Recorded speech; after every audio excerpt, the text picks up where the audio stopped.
Hey everyone, welcome to Ask Wardee. This is the live recording of my podcast, Ask Wardee. I'm Wardee from Traditional Cooking School by Gnaufglins, and I'm so happy you're all here.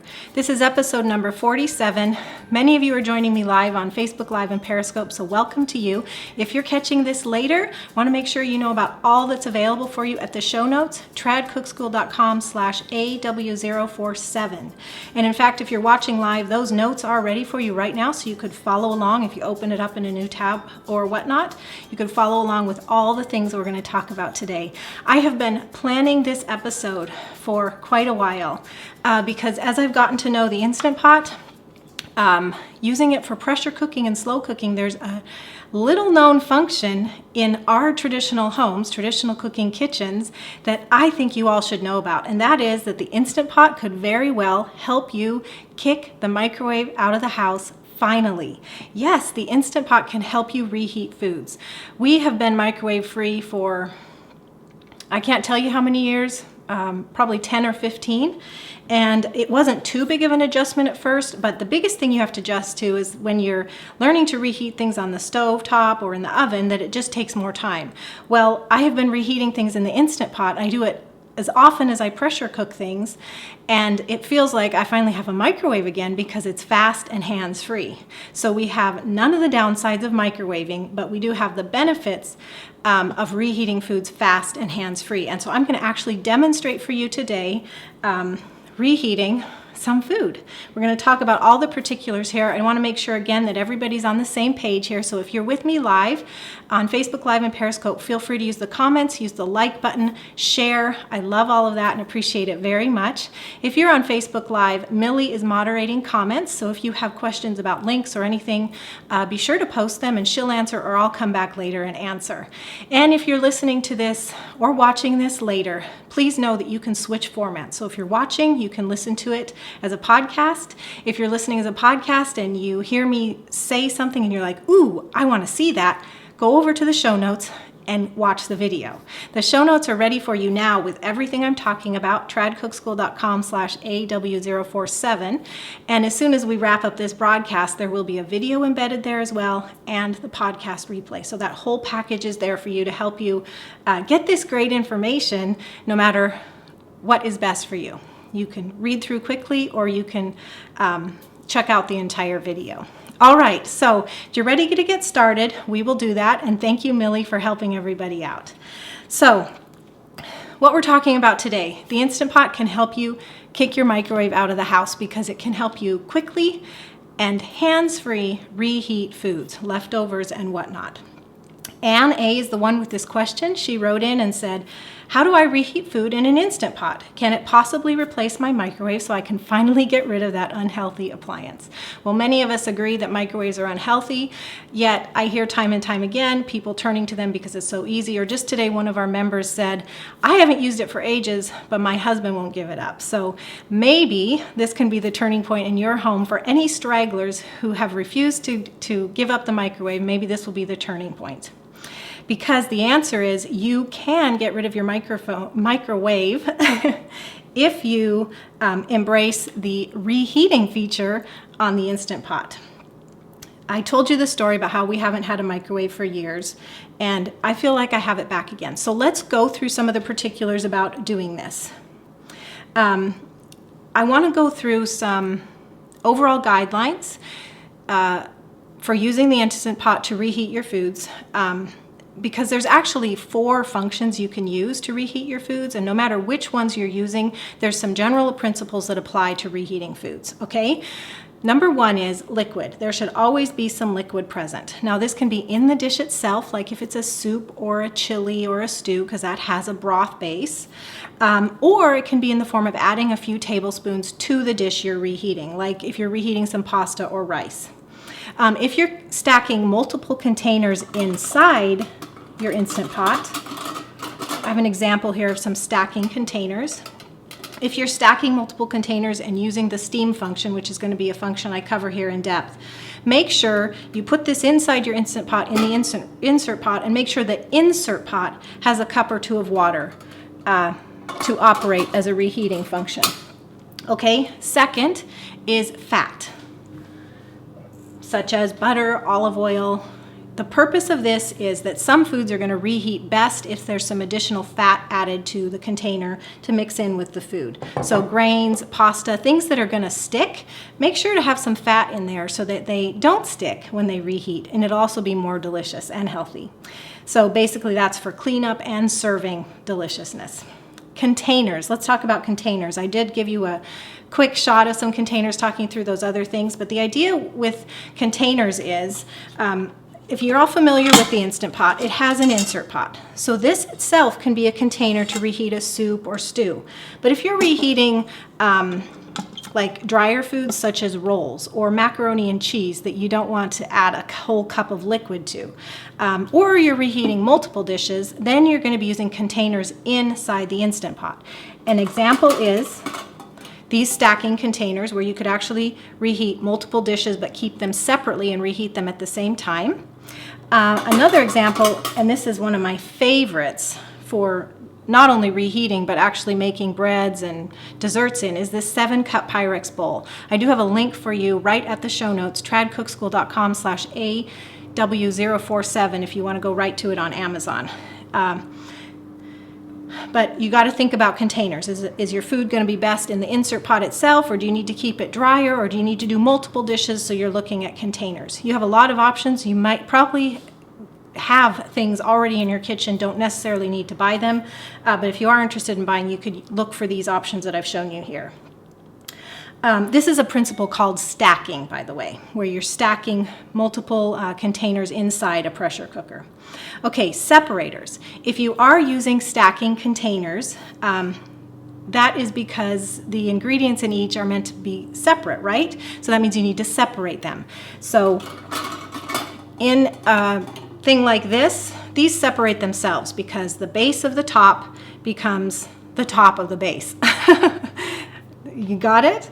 But if you're repurposing a Pyrex bowl like this, there's no lid here, so you have some options. One thing I often do, and I learned it, I believe, from Kathy, who's one of our members, is to just use a pot lid from a pot in your kitchen. So you're going to put it inside the Instant Pot with a lid like that.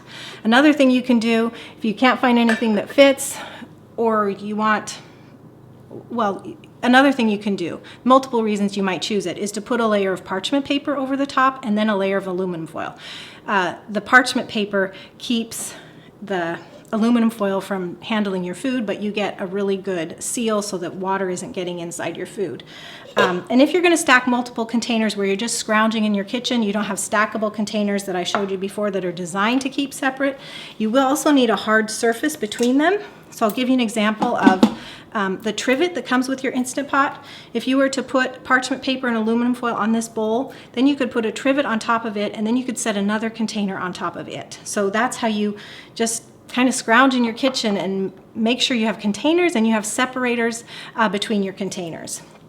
And I guess I also covered covers at the same time. So you do need the separators, you do need covers for your containers.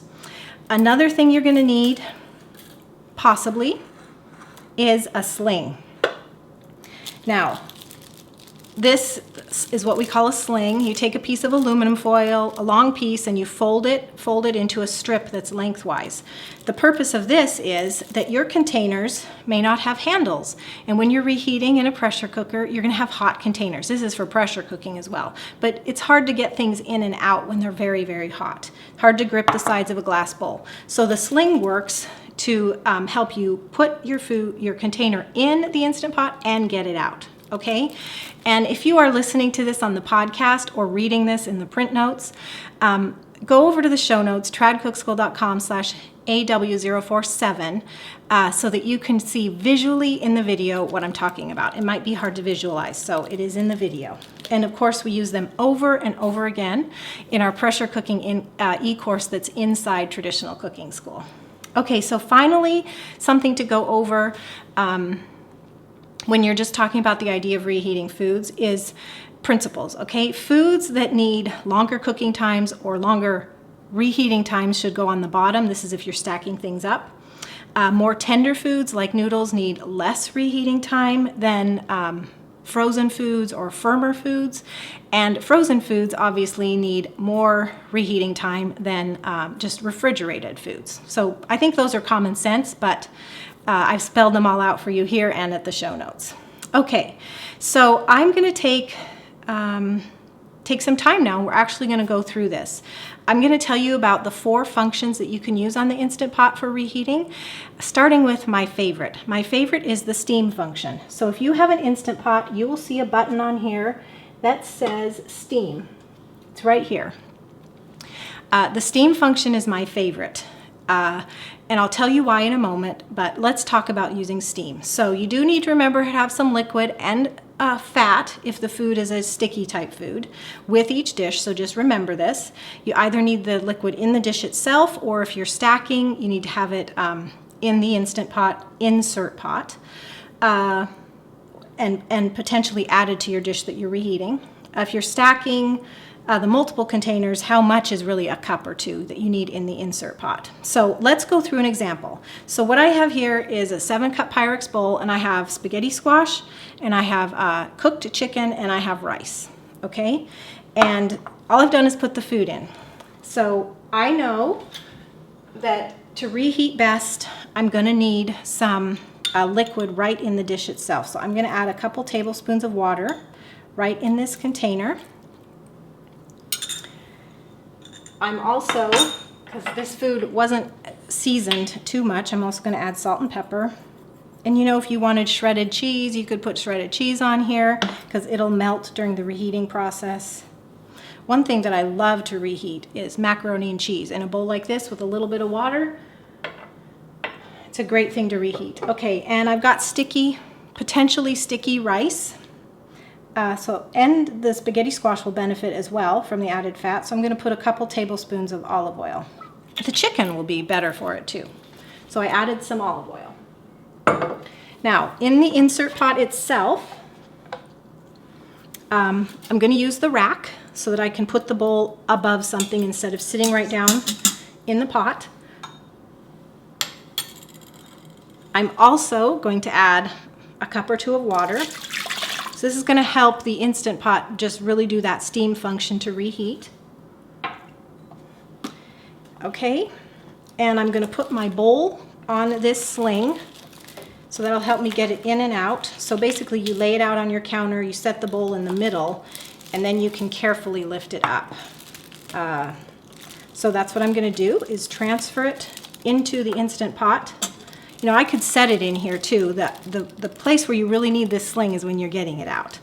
And then I've got a lid to cover my dish because the water circulating in here I don't necessarily want to get in the dish.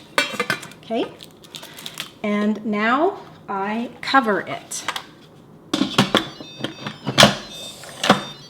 When you put your regular lid on, you do need to use the regular lid for this steam function.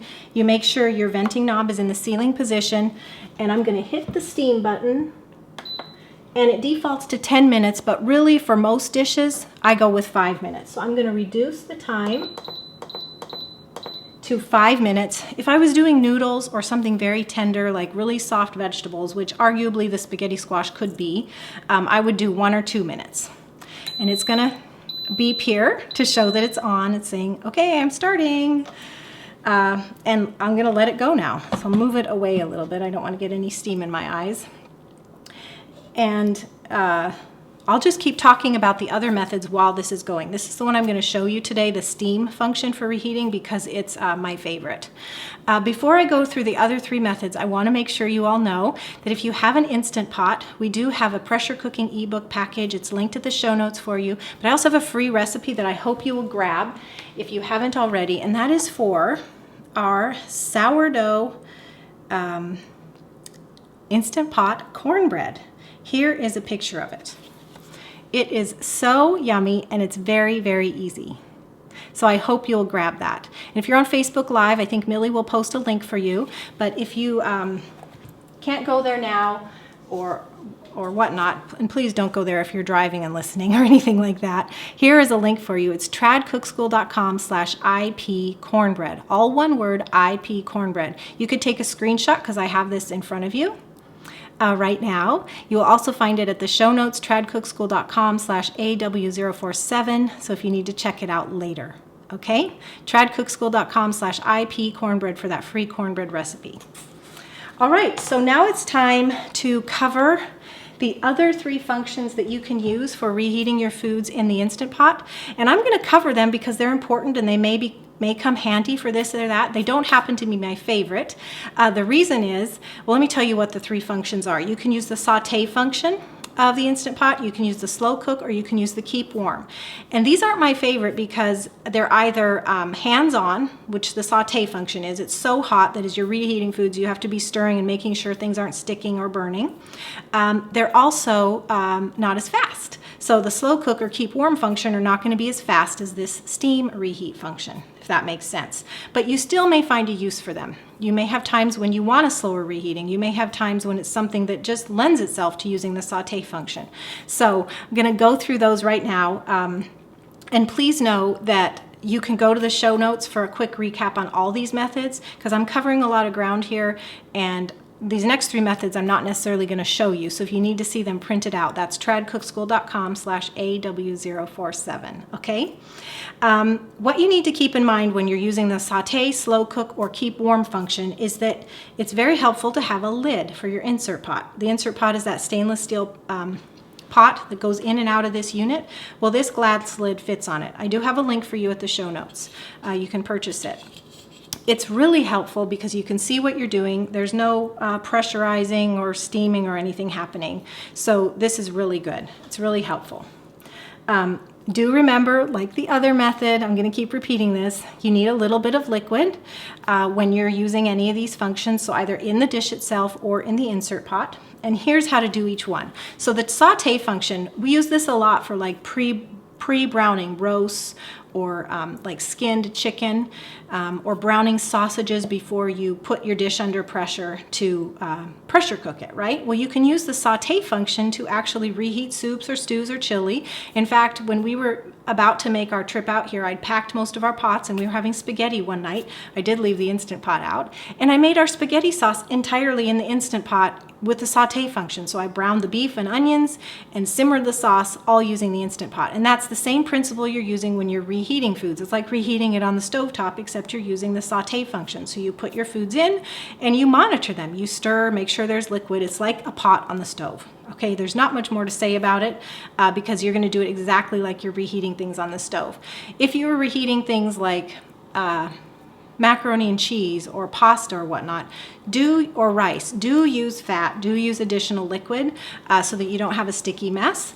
And you know, that's one of the things that we've reheated successfully for many, many years on the stovetop, and it works the same in the Instant Pot if you have additional fat and a little bit of liquid so you don't have a sticky mess. Okay, the slow cook function. So this Instant Pot's not only a pressure cooker, it's a slow cooker. So you can use the slow cook function to reheat your foods. So soups, casseroles, sides, even if you put some bread or rolls in a container, you can use the slow cook function to reheat. So you're going to put whatever foods you're reheating in the insert pot itself or in containers that you're going to put inside the unit.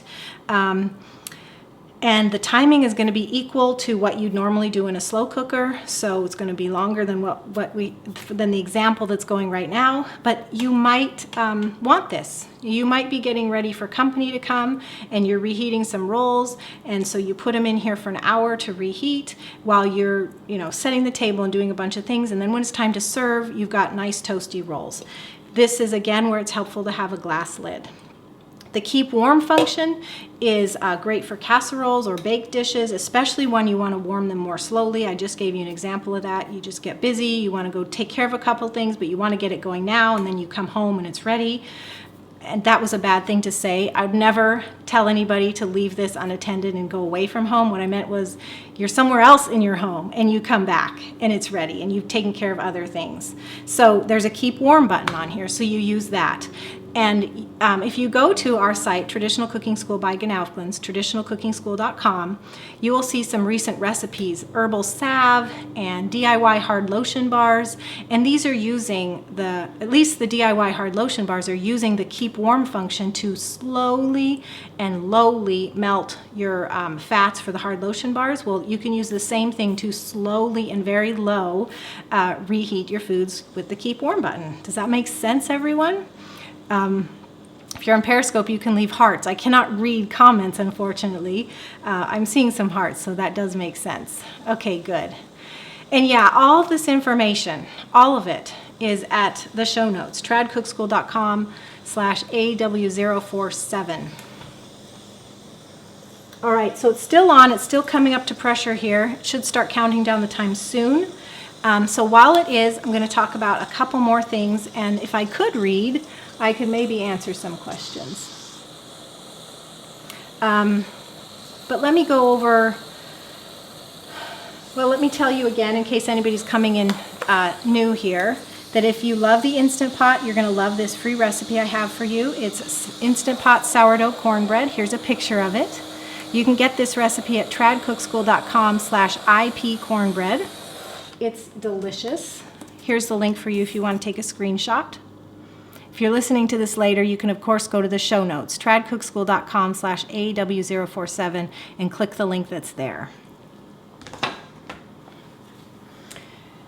Okay, let me lean in here and see if I see any questions. Tammy is saying, when would you use keep warm versus slow cook? Okay, well, slow cook is going to be a higher heat than keep warm, and to be honest, I most often use this steam function, so I'm covering these others because you may find a situation where you don't want to reheat it as fast, or let's say rolls, where you don't want them to get as hot, just low. So.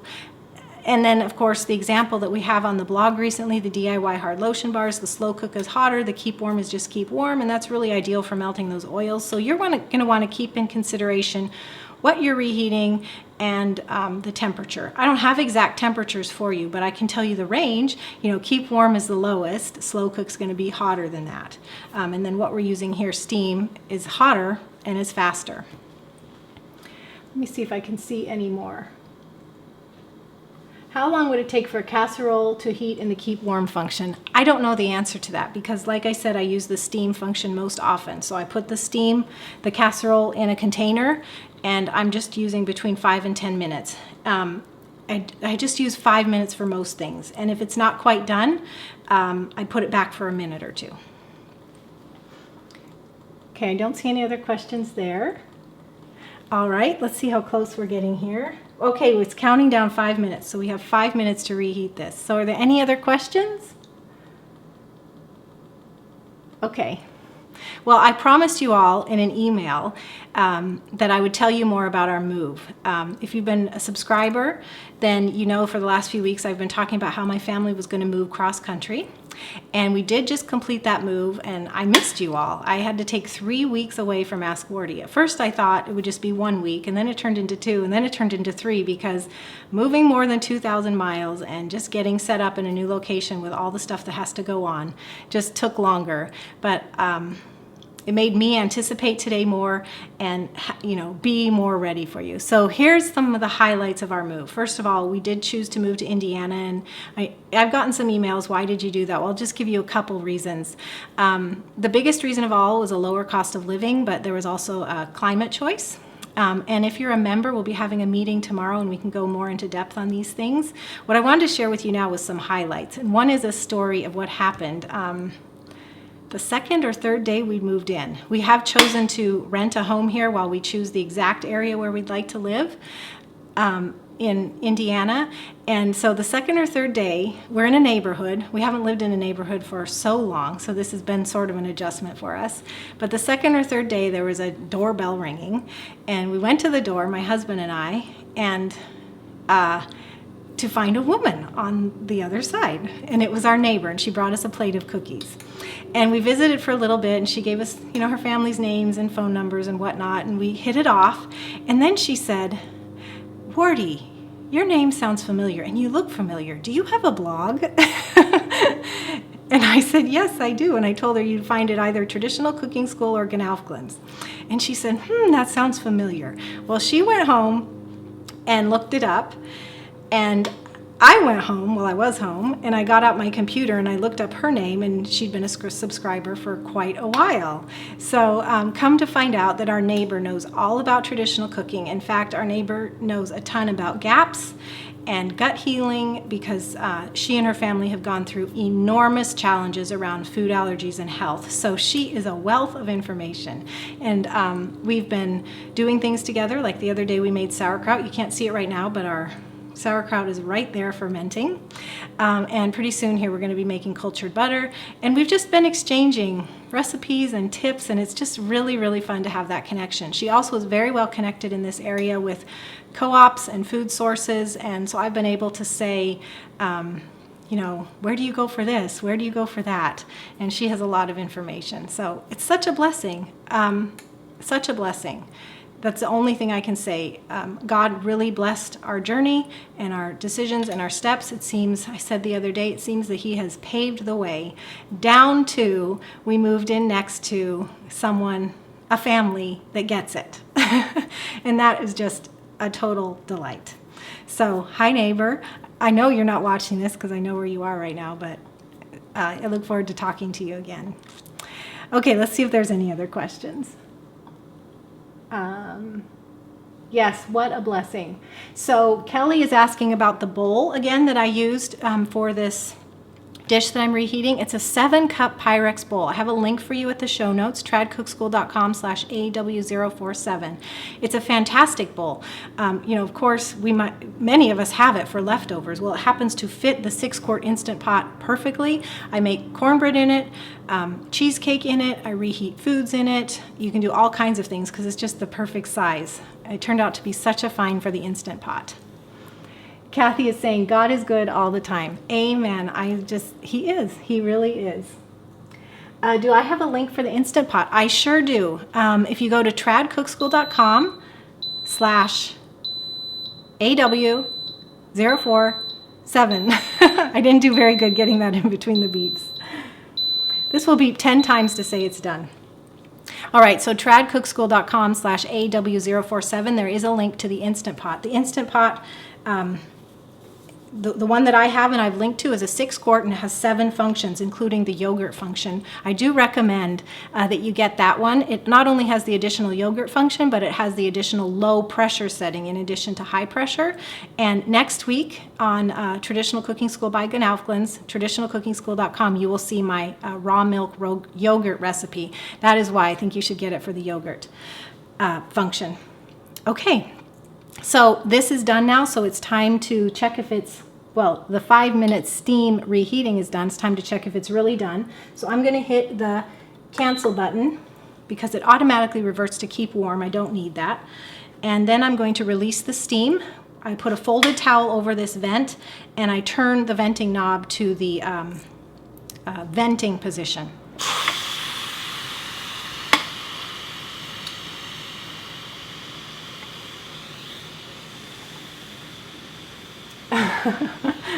Well, good for you. We got a comment that someone's used a microwave since 1987 and not dead yet. Well, I'm not going into today the reasons why a microwave is not a good choice. We're just focusing on the positive, which is how to not use it if you've made that choice. So that's totally up to you, what your choice is. Okay, so vented that. The valve is down, which means the pressure is released, so it's safe to open.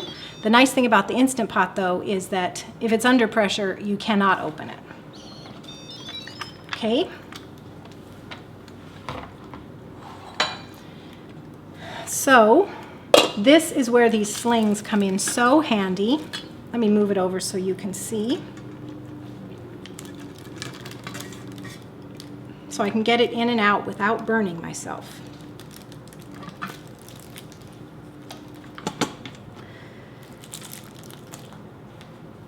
All right, so I'll take the lid off, except that was hot. Forgot about that. Oops, don't do what I just did. And I can take a look here. Wish you could see it. We've got nicely reheated rice. It's warm, toasty. The spaghetti squash is great, as is the chicken. So you see how easy that was?